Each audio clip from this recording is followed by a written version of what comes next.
Nursing പഠനം കേരളത്തിലെ രക്ഷിതാക്കൾക്കും വിദ്യാർത്ഥികൾക്കും വന്ന മാറ്റം അതിശയിപ്പിക്കുന്ന വിധമാണ് മുമ്പോട്ട് പോകുന്നത്. ആ ഒരു സംഭവമാണ് ഇന്ന് ഞാൻ ഈ വീഡിയോ കൂടെ നിങ്ങളുടെ മുമ്പിൽ അവതരിപ്പിക്കുന്നത്.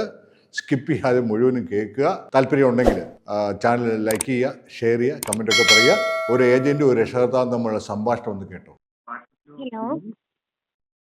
ഹലോ ഞാൻ നഴ്സിംഗിന്റെ ഒരു ആഡ് കണ്ടിട്ട് വിളിച്ചായിരുന്നേ. പേര് പറയാമോ? എന്റെ പേര് റെയ്സ് എന്നാണ്. സ്ഥലം എവിടെയായിട്ടാ തന്നെ? തൃശ്ശൂരാണ്. തൃശ്ശൂരാണല്ലേ. നമുക്ക് ഒരുപാട് എൻക്വയറി വന്നിട്ടുണ്ട്. ഇന്ന് ഞായറാഴ്ച ആഡ് റൺ ചെയ്തിട്ടുണ്ടെന്ന് തോന്നണു. അല്ലെങ്കിൽ നമ്മൾ ഞായറാഴ്ച അങ്ങനെ ചെയ്യാറില്ല. ആഡ് കണ്ടിട്ടാണ് വിളിച്ചത്. പറഞ്ഞു കേട്ടോ. ഞാൻ നേരത്തെ എങ്ങനെ വിളിച്ചായിരുന്നോ? ഒരു ഫംഗ്ഷൻ ഉണ്ടായിരുന്നു, അത് അറ്റൻഡ് ചെയ്യാൻ വേണ്ടി ഞാൻ നേരത്തെ വിളിച്ചപ്പോ കോൾ വെയിറ്റിംഗ് ആയിരുന്നു. ആണല്ലേ. അല്ല, ഇപ്പൊ ഞാൻ പറഞ്ഞില്ലേ നല്ലോണം എൻക്വയറി വന്നിട്ടുണ്ട്. നേരത്തെ കോള് വരില്ലായിരുന്നേ, ഇപ്പൊ മെസ്സേജ് ആയിരുന്നു വന്നോണ്ടിരുന്നത്. ഇപ്പൊ കോൾ ആയിട്ട് വന്നു തുടങ്ങിയിട്ടുണ്ട്. എനിക്ക് തോന്നുന്നു സൺഡേ ആൾക്കാർ ഫ്രീ ആയതുകൊണ്ട് വിളിക്കണതായിരിക്കും. അതെല്ലേ.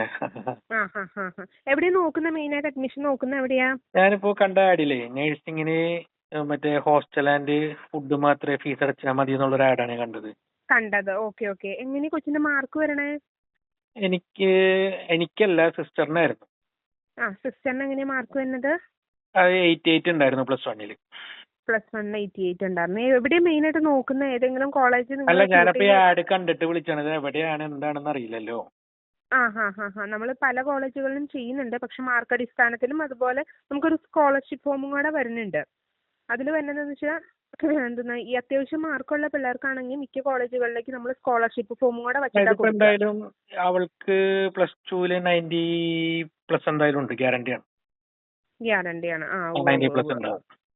ഇപ്പൊ നമുക്ക് പ്രീ ബുക്കിംഗ് ചെയ്തിട്ട് മിക്കവർക്കും തന്നെ 90% മാർക്കുള്ളവരാണ്. ഓക്കെ. അപ്പൊ നമുക്ക് ഇതിന്റെ എവിടെയാണ് ഇപ്പൊ ഹോസ്റ്റലിൽ മാത്രം ഫീസ് അടച്ച് പഠിക്കുന്നത്? എവിടെയാ നമ്മള് മെയിൻ ആയിട്ട് ചെയ്യുന്നത്? ബാംഗ്ലൂര്, മംഗലാപുരം, അതുപോലെ മൈസൂരൊക്കെയാണ് ചെയ്യുന്നത്. അത് പല കോളേജുകളുണ്ട്, നമുക്ക് അങ്ങനെ റിവീൽ ചെയ്യാൻ പറ്റില്ല. നമ്മൾ മാനേജ്മെന്റ് ആയിട്ട് സംസാരിച്ചിട്ടാണ് നമ്മൾ എന്ത് ചെയ്യുക, ഡിസിഷൻ എടുക്കുക. അതായത് നമ്മൾ ഓൾറെഡി ഞാൻ പറഞ്ഞല്ലോ, അഡ്മിഷൻ എടുക്കണം എന്നുണ്ടെങ്കിൽ നമ്മൾ ഓൾറെഡി കോളേജുകളായിട്ട് ബന്ധപ്പെട്ട് നമുക്ക് സംസാരിക്കാൻ പറ്റും. നമ്മൾ അഡ്മിഷൻ എടുക്കാൻ വേണ്ടി തന്നെയാണ്. എന്തായാലും 90% മാർക്ക് വരുന്നുണ്ട്. പല കോളേജുകളും നമ്മൾ ഫ്രീ ആയിട്ട് കൊടുക്കുന്നുണ്ട്. പക്ഷെ എല്ലാവർക്കും അങ്ങനെ കിട്ടില്ല. ഞാൻ പറഞ്ഞത് മനസ്സിലായോ നിങ്ങൾക്ക്? പക്ഷെ ആഡിൽ വന്നേക്കുന്നത് അക്കോമഡേഷൻ മാത്രം മതി എന്നുള്ള രീതിയിലാണ് ആഡ് കണ്ടത്. കഴിഞ്ഞ പ്രാവശ്യം ഞങ്ങൾ അങ്ങനെ 3-4 പേരെ പഠിപ്പിക്കുന്നുണ്ട്. അതെന്താന്ന് വെച്ചാൽ ഓൾറെഡി ഈ പറഞ്ഞ പോലെ 96% ഉള്ള കുട്ടിക്ക് ഇവിടെ കിട്ടാത്ത ഒരു സാഹചര്യം ഉണ്ടായിരുന്നു. അതായത് ഗവൺമെന്റ് കോളേജിൽ കിട്ടിയില്ല, കുട്ടിക്ക് കിട്ടിയത് സെൽഫ് ഫിനാൻസിലായിരുന്നു. അതല്ല മാഡം, ഞാൻ ചോദിച്ചത് അതല്ല. നമുക്കിപ്പോ എവിടെയാണ് ഇപ്പൊ ഈ ഫീസ് ഇല്ലാതെ ഹോസ്റ്റലിൽ മാത്രം വെച്ച് പഠിപ്പിക്കാൻ പറ്റുക? അങ്ങനെ അത് ബോണ്ട് ഉണ്ടാവും. അതായത് ഇപ്പൊ പല കോളേജുകളുണ്ട്, ഞാൻ പറഞ്ഞില്ലേ കോളേജിന്റെ ക്യാമ്പസ് ഏതൊക്കെയാണ്? ക്യാമ്പസ് നമുക്ക് റിവീൽ ചെയ്യാൻ പറ്റില്ല. അങ്ങനെയാണെന്നുണ്ടെങ്കിൽ നിങ്ങൾക്ക് അവിടെ ഡയറക്റ്റ് പോയി അന്വേഷിക്കാലോ. അല്ല, നമ്മളിപ്പോ ഫീസ് അടയ്ക്കാൻ റെഡിയാണ്, വില്ലിംഗ് ആണ്. ഞാനതൊന്ന് ചോദിച്ചു നോക്കിയിട്ട് പറയാം സാറിന്റെ അടുത്ത്. ഞാൻ സാറിന്റെ നമ്പർ ഇട്ടോ, ഒന്ന് വിളിക്കാവോ? എന്താണ് സാറിന്റെ പേരെന്തായിരുന്നു? മാധവൻ എന്നാണ്. മാധവൻ അല്ലേ. ഒന്ന് മെസ്സേജ് എവിടെയാണ് നിങ്ങളുടെ ഓഫീസ് എവിടെയാണ് വരുന്നത്?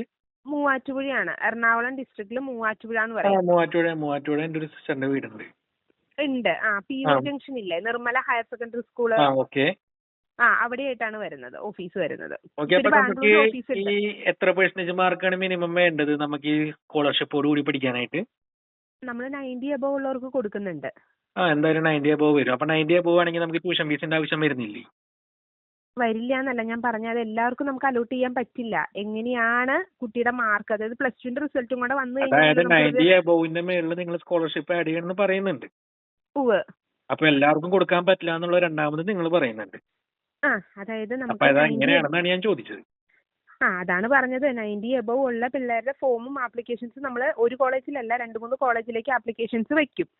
അത് കഴിഞ്ഞതിന് ശേഷം നമുക്ക് ബുക്കിംഗ് സീറ്റ് ഓൾറെഡി ഉള്ളതാണ് പല കോളേജുകളിലും. അതായത് കിംസ് മെഡിക്കൽ കോളേജ് ഒക്കെ ഇല്ലേ, കെമ്പഗൌഡ മെഡിക്കൽ കോളേജ്, ബാംഗ്ലൂര്, അവിടെ നമുക്ക് ബുക്കിംഗ് സീറ്റ് ഓൾറെഡി ഉള്ളതാണ്. അവിടെ ഫ്രീ എഡ്യൂക്കേഷൻ ഇല്ല.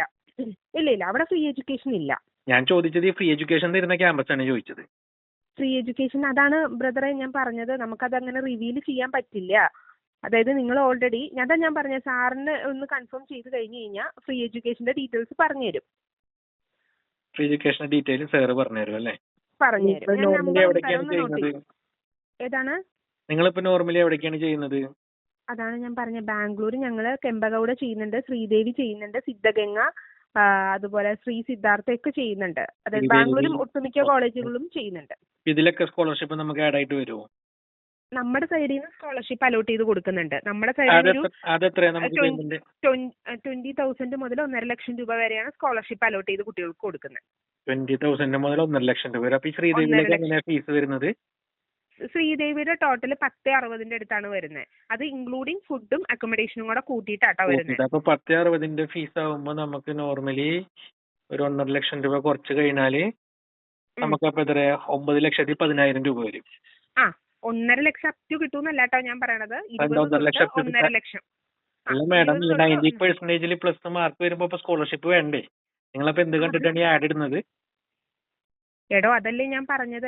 അല്ല മാഡം, അതുകൊണ്ടല്ലേ ഞാൻ ചോദിച്ചത്. ഈ ആഡ് കണ്ടിട്ടല്ലേ ഞാൻ ഞാൻ ഇതുവരെയും പറഞ്ഞില്ലല്ലോ സ്കോളർഷിപ്പ് കൊടുക്കില്ല എന്ന് പറഞ്ഞില്ലല്ലോ. സ്കോളർഷിപ്പ് നിങ്ങൾ നിങ്ങളുടെ ആഡിൽ കൊടുത്തേക്കുന്നത് ട്യൂഷൻ ഫീസ് വേണ്ട, ഹോസ്റ്റലിന്റെയും മെസ്സിന്റെയും ഫീസ് മാത്രം മതി എന്നാണ് നിങ്ങൾ പറഞ്ഞേക്കുന്നത്. അതാണ് ഞാൻ പറഞ്ഞ ബ്രദറെ. ഓക്കെ, അതാണ് ഞാൻ പറഞ്ഞ ബ്രദറെ. നിങ്ങൾ സാറിന്റെ നമ്പർ തരാം, ഒന്ന് കോൺടാക്ട് ചെയ്തോളൂ. സാറ് ഡീറ്റെയിൽസ് ആയിട്ട് അത് പറഞ്ഞു തരും. മാഡം സാറിന്റെ നമ്പർ ഒന്ന് പറഞ്ഞു. ഓക്കെ, മാധവൻ എന്നാണ് സാറിന്റെ പേര് കേട്ടോ. അപ്പൊ നമുക്ക് പുള്ളിക്കാരനെ വിളിച്ചു കഴിഞ്ഞാൽ ഈ സ്കോളർഷിപ്പോടുകൂടി പഠിക്കാൻ പറ്റുമോ? സാറിനൊന്ന് വിളിച്ചാൽ മതി, അതിന്റെ ഡീറ്റെയിൽസ് പറഞ്ഞു തരും. ഓക്കെ. പിന്നെ നിങ്ങൾ ഏതൊക്കെയായിരുന്നു ക്യാമ്പസ് ചെയ്യുന്ന ക്യാമ്പസ് ഏതൊക്കെയായിരുന്നു? ബ്രദറിന്റെ ലിസ്റ്റിൽ ഏതെങ്കിലും കോളേജുകൾ ഉണ്ടെങ്കിൽ ഒന്ന് പറയാം, ഞാൻ അത് ചെയ്യണ്ടെങ്കിൽ ഞങ്ങൾ പറയാം. ഓൾറെഡി ഞങ്ങൾ സിദ്ധഗംഗ, ശ്രീദേവി, ശ്രീ സിദ്ധാർത്ഥ ഒക്കെ ചെയ്യുന്നുണ്ട്. അതുപോലെ തന്നെ സിദ്ധഗംഗയും ശ്രീദേവിയൊക്കെ 11 ലക്ഷം രൂപ 10,50,000 മുകളിലേക്ക് വരുന്ന ക്യാമ്പസുകളാണല്ലോ. പിന്നെ ഓറിയന്റൽ കോളേജ് ഓഫ് നഴ്സിംഗ് ചെയ്യുന്നുണ്ട്. അവിടെയാണെങ്കിൽ 695 വരുന്നത്, ഇൻക്ലൂഡിങ് ഫുഡ് അക്കോമഡേഷൻ. 695 താഴെ ഇൻക്ലൂഡിങ്. അത് INCയും KNCയും ഹോസ്പിറ്റലൊക്കെ ഉള്ള ക്യാമ്പസ് ആണ്. അപ്രൂവ്ഡ് ആയിട്ടുള്ളതാണ്. പക്ഷെ ഇന്റേൺഷിപ്പിന് വേണ്ടിയിട്ട് നമ്മൾക്ക് വേറെ കോളേജായിട്ട് ടൈപ്പ് ചെയ്തിട്ടായിരിക്കും വരുന്നത്. ഇന്റേൺഷിപ്പ് എന്ന് പറയുമ്പോൾ എങ്ങനെ? അതായത് ഞാൻ ചോദിക്കുന്നത്, ഈ ഓറിയന്റൽ കോളേജിൽ ഹോസ്പിറ്റൽ ഉണ്ടോ? ഓൺഡ് ഹോസ്പിറ്റൽ ആയിട്ടില്ല, ഒരു ക്ലിനിക്കൽ ക്യാമ്പസ് അല്ലേ അത്? അതാണ് ഞാൻ പറഞ്ഞത്. നമ്മൾ റേറ്റ് കൂടുന്നതിനനുസരിച്ചിട്ടാവുമ്പോൾ മെഡിക്കൽ ഇപ്പൊ ആഡ് ഇട്ടതും ഇപ്പൊ ഞാൻ വിളിച്ചത് തമ്മിൽ എന്താ ബന്ധം? നമ്മൾ ആഡ് ഇടുമ്പോ അതിനൊരു കാര്യം വേണ്ട ബ്രോ. അല്ല മാം, മനസ്സിലായി. നിങ്ങൾ അതാ ഞാൻ പറഞ്ഞത്. ഫ്രീ എഡ്യൂക്കേഷന്റെ കാര്യം ഞാനല്ല ഡീൽ ചെയ്യണേ. അത് എന്റെ നമ്പറിലേക്കായിരിക്കും ആഡ് വന്നിട്ടുണ്ടാവുക. നമ്പർ ഇതാണ്, ആ നമ്പറിലേക്കാണ് ഞാൻ വിളിച്ചത്. അത് നമുക്ക് കൺഫ്യൂഷൻ ആക്കുന്ന രീതിയിലുള്ള ആഡ് ആണല്ലോ അത്.